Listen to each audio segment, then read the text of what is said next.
Well, in the east of the country, hundreds of miles from here, rescue efforts are taking place to try to find survivors after a theatre was bombed in the besieged city of Mariupol. President Volodymyr Zelensky has accused Russia of deliberately dropping a bomb on the theatre. That's where hundreds of people were thought to be sheltering below in the basement. It's understood to have withstood the blast. For its part, Russia has denied carrying out the attack. Our first report in today's programme is from our Kiev correspondent, James. We live in a twilight world. Let's do a quick recording. The goal is to have these videos under 15 minutes so I can get them onto Instagram. I don't know why, fuck knows why, but I get more traction on Instagram of all places than I do on YouTube and Twitter. I'm not really on Twitter anymore anyway, but yeah. So let's get on with this, yeah? Today I'm going to be talking about Mariupol and also this here documentary, 20 Days in Mariupol, yeah? First things first, 20 days. As you all know by now, 20 equals XX in Roman numerals, yeah? In other words, the double cross. Now, I'm not going to go too much into the double cross. You should know by now what that represents and what that means, yeah? Deception upon deception. Being tricked and being manipulated on all sides, yeah? Now, they could have done 19 days in Mariupol, 21 days in Mariupol, 18, 17, whatever. They went for 20. Just a coincidence, or is it the language of signs, symbols, colours and numbers? You know, talking to your subconscious and letting you know this is all about deception and manipulation. Anyway, back to the documentary film 20 Days in Mariupol. Of course, it won an Oscar. Here they are, the makers of the documentary on the stage, accepting the Oscar award for Best Documentary Film. Now, it's a little on the nose, isn't it? Yet again, more kind of in-your-face mockery, handing out Oscars.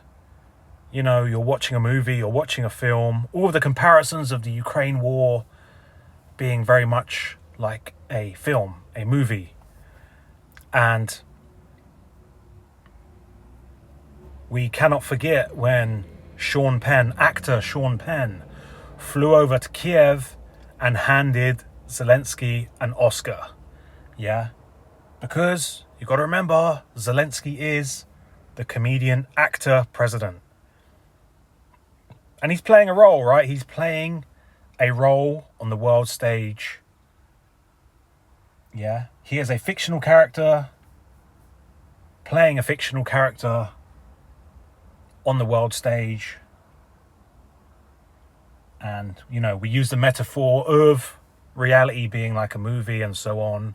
And, you know, this is it, man. This is letting you know, man, whatever this place is, the dream, the illusion, the matrix with 2 X's, it's letting you know this is all theatre. We are in the op era. The ridiculousness doesn't end there, of course. There's the book about Zelensky called The Showman, yeah? Letting you know he's a performer.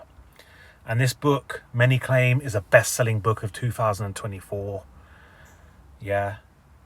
I'll just read you what they say about this book. This is from Amazon. International bestseller. A Telegraph Best Book of the Year. An intense, evocative portrait of one of the most remarkable figures of our era. This is the Zelensky book we've been waiting for. The Times, a best book of 2024. Next year's top reads. The Guardian, book to look out for in 2024. Independent, a book of the month.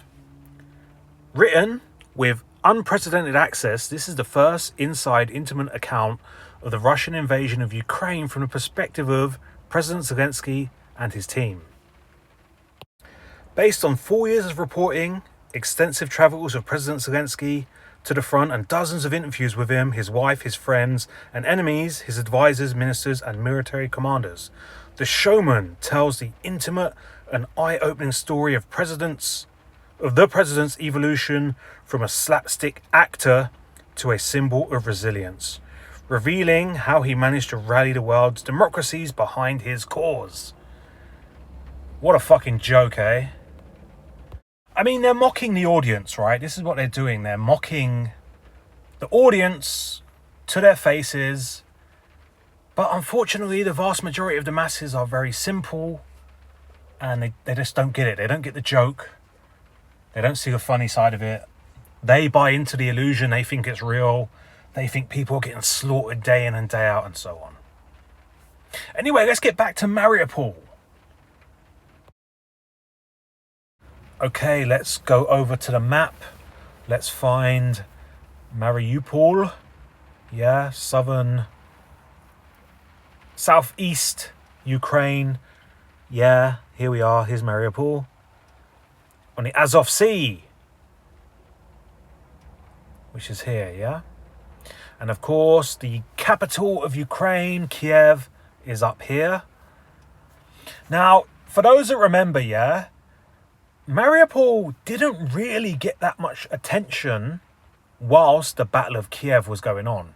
Now, if you remember the Battle of Kiev, you know, it was supposedly the largest land force since World War II had been sent to take over the capital of Ukraine within 3 days. This was the special military operation to denazify and demilitarize the Ukraine, with 124,000 of Russia's most elite troops sent to take on the capital. Now, as you'll know, I pretty much proved that was bullshit. There wasn't a single soldier in Kiev. But back to Mariupol. Yeah, man, Mariupol didn't really get much attention at the time. It's only after the Battle of Kiev kind of died down, which, you know, coincidentally was when I was there kind of destroying that wave function. Did I delete the Battle of Kiev out of existence? Yes, no, maybe. I'll let you be the judge of that. But once I started filming from Kiev and showing, you know, pointing the camera up in the sky, north, east, south, west, that there was nothing going on, no bullets, no bombs, no helicopters, nothing. That's when they kind of moved their attention onto Mariupol.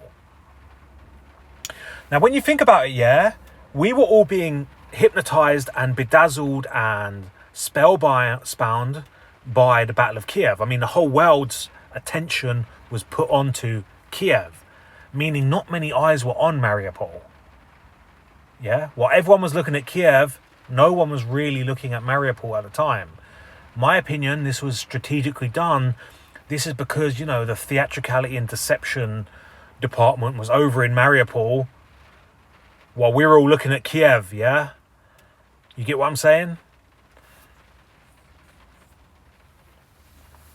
Of course, nothing was going on Kiev, but this gave, you know, the magicians time to set up the live action theatre, fully immersive theatre in Mariupol and pull off all of their deception and, you know, the bullshit of Mariupol. Now, can anyone guess what the main building was in question regarding Mariupol?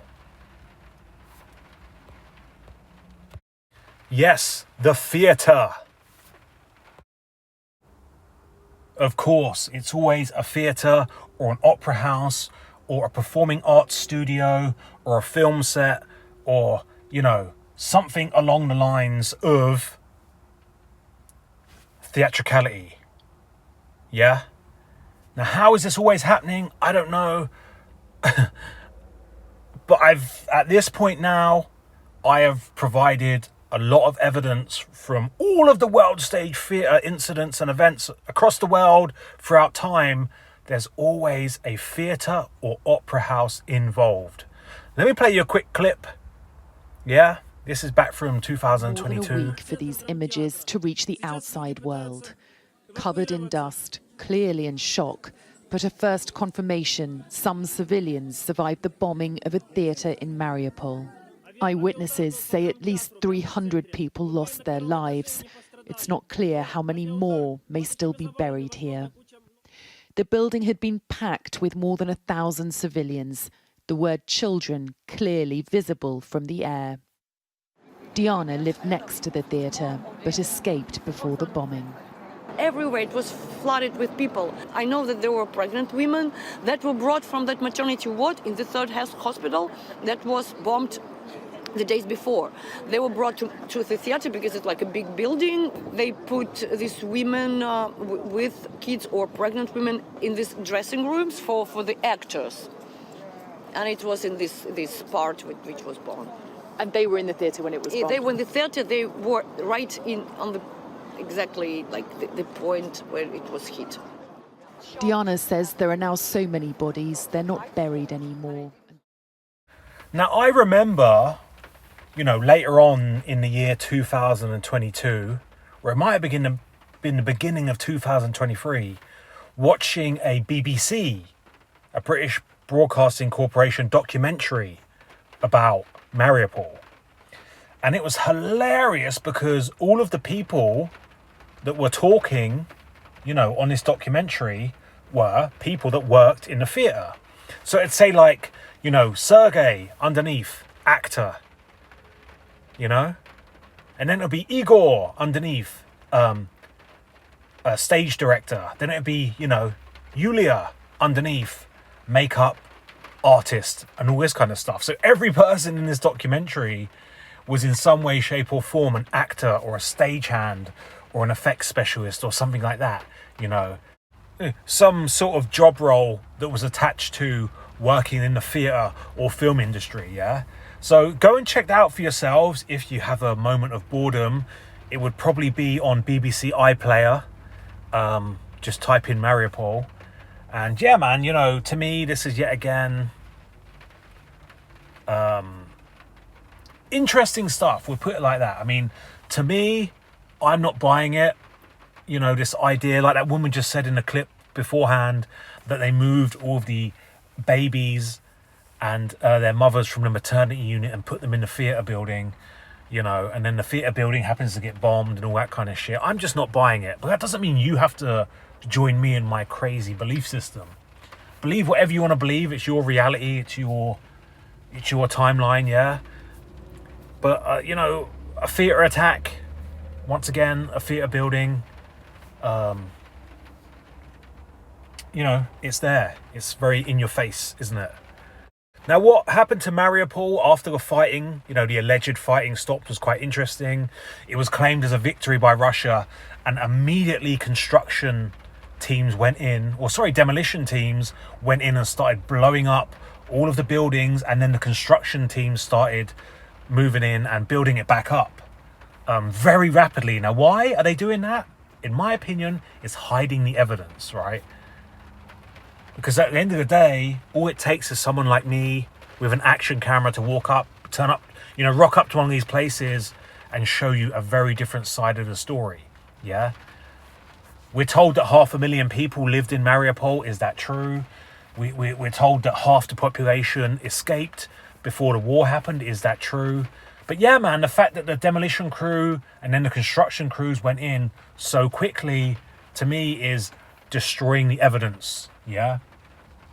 Also, in Mariupol, they've done what they've done in Kiev, but for the Russians, they had all of the on-display tanks, yeah? And then people from all over Russia could turn up to the beautiful port city of Mariupol and look at the new buildings and look at all of the fancy tanks that the Russians had captured from the Ukrainian side. That's what I'm going to do for this recording, because I want to keep it under 15 minutes. We live in a twilight world. There are no friends at dusk.